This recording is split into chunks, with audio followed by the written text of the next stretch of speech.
matsin hukkaan menee kyllä se Giuseppe Joe Funicello.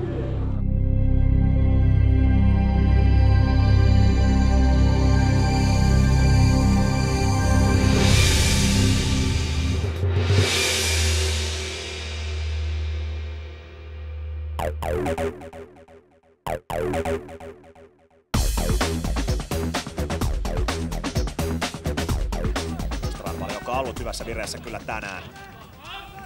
Pikkusiirto sinne Funicellolle. Funicello lähtee haastamaan. Ja oi mikä nosto, sieltä pääsee Okoduka takatolpalta. Onpa upea nosto nyt Funicellolta, mutta aivan ei onnistu tämä 21-vuotias nigerialaisvahvistus tekemään kauden 6. osumaan. Tässä vedetään tilanne uudestaan.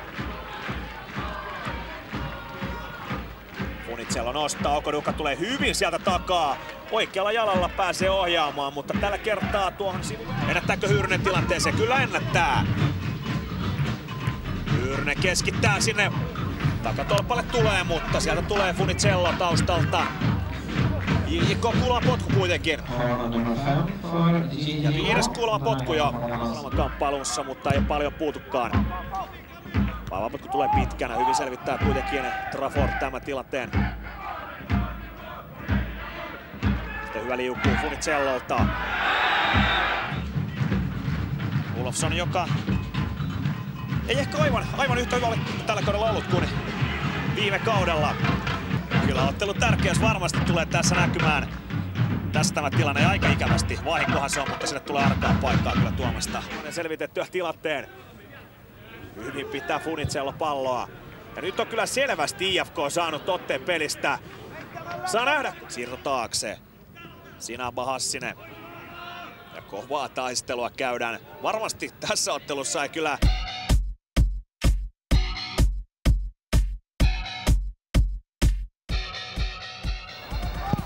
Jää nyt oikeastaan siihen, mihin tuo Mypa-pelikin päättyi heidän osaltaan.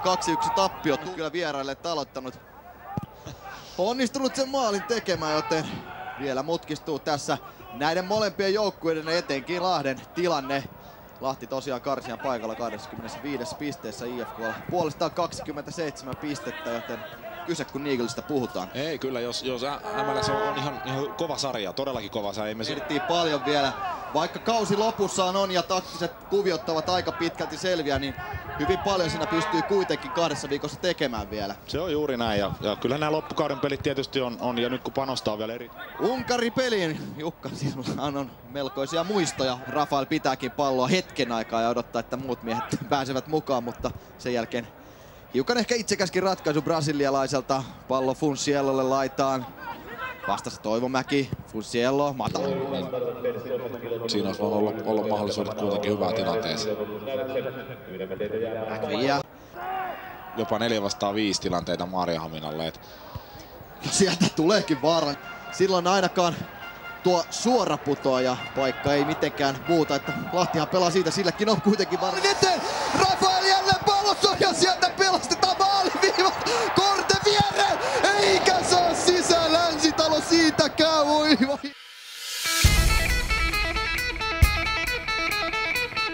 Hiukan myös suomalaista turvetta maan pinnasta ja sen takia hiukan epäonnistuu syöttö. Funciello pitää juuri pallon pelialueella. Funciello. Hiukan tulee ehkä ylivieskalaisen FC Ypan kasvattihan Saksman on täksi kaudeksi. Kun maalinteossa onnistuu, niin varmasti katse kannattaa tarkasti toisen puolen aikana kiinnittää katse tuohon Lamar Nigeliin numero. On kyllä Usain Boltin vauhdille laitettu. Mutta on kyse. Toki hiukan mustia pilviä tuossa mennäviikolla tuli. Tuli Mypan taivaalle, nimittäin Kauppalehti joukkuun ja ei ole kannelaistopparia ollut hätää ainakaan toisella jaksolla kuin Ricketts.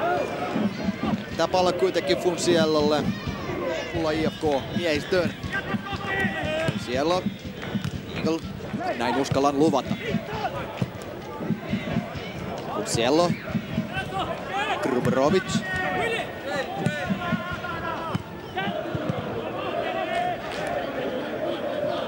Aho ja Ingves jälleen ilmataistelussa. Tällä kertaa Aho vahvempi. Pallo ajautuu kuitenkin Funciellolle, joka lähtee nousuun. Vieressä Kumporovic. Saada maaleja aikaiseksi, kun Pele Korhonen tekee nyt todella tärkeää työtä. Ricketts! Todella haastavassa paikassa. Ricketts pitää palloa laukoon, mutta voi.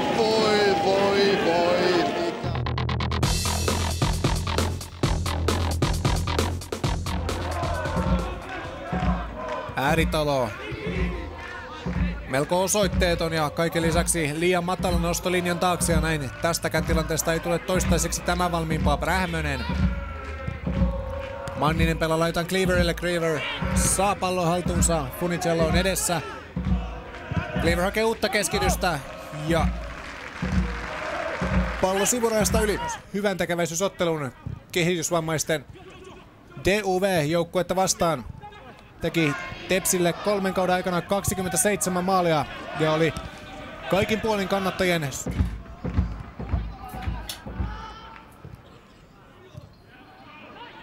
lähde. Funicello riistää pallon hienosti. Saa pallon uudestaan. Manninen. Rähmönen tekee juoksua ja hyvä pallo sinne onkin tuloillaan. Funicello pääsee kuitenkin puskemaan sivurajasta yli. Missä mukana oikein mukavasti heti alkuminuutista lähtien. Ja mikäs siinä eläjässä, kun oma joukkue siirtyy jo toisella minuutilla johtoon.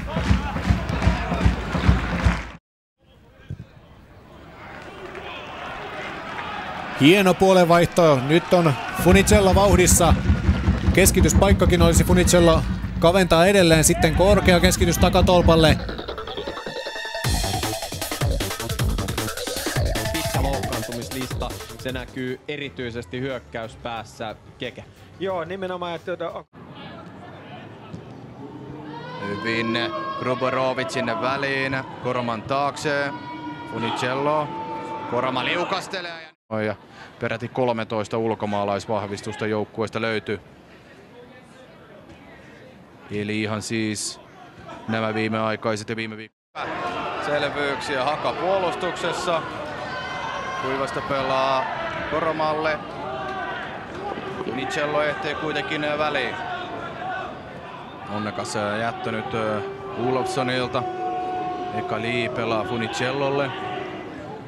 Funicello hienosti sinne taakse. Siellä on Olofsson palloveikoista Hakaan. On saanut nyt tämä loppukauden aikana tultuaan tamperelaiseen seurasta täynnä. Maarianhamina IFK tältä areenalta kerran ottanut. Chavez pelaa varman päälle tässä tilanteessa. Funicello ja pistää hienosti putket ja paikka ja syöttö taaksepäin ja vielä oli syntyä paikka. Uusia keskityksiä tulee ja nyt siellä on vaikka kuinka paljon. Keltapai ohittaa myöskin Mattilainen. Nyt on Okoduka keskityspaikassa, pelaa sinne maalille. Pesonen torjuu ja Haka purkaa aina sinne keskialueelle asti. Huikea loppu on tulossa putoamiseen taistossa. Loistavasti pelaa Funicello tämän tilanteen. Pitää pallon niille halussa, lähtee sitten itse laukomaan. Voi kun oli. Boksi IFK itselleensä hommaa tee kyllä tällä pelirakentelulla. Nyt ihan näyttävästi laitaa nää Funicello. On kyllä ihan kiitettävästi tullut tukemaan näitä hyökkäyksiä. Toistaiseksi toisen puoliskon ainoa Haka hyökkäys ja se lähtee jälleen vasta hyökkäyksestä. Jaamo Sekaliin pallon menetyksestä. Takaisin laitaa. Ja nyt pääsee sitten jälleen vähän IFK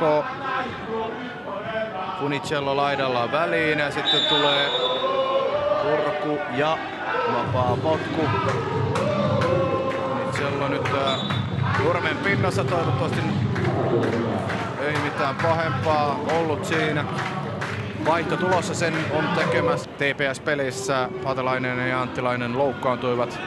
Jotain hyvää oli siis siinä pelissä se, että Maarianhamnin IFK sen jälkeen kun mies Hakasta Saarelaispopposeen siirtyi. Nyt kulkee pallo nätisti keltapaidoilla tämän ryhmän ansiosta. Puolitoista minuuttia. Siihen lisäaika päälle. Pallo laitaan. Keskitys korkeana ja jälleen vähän Okoduka. Pyörii ja saa pelattua siihen viereen. Nyt tulee ihan kohtalaisesti.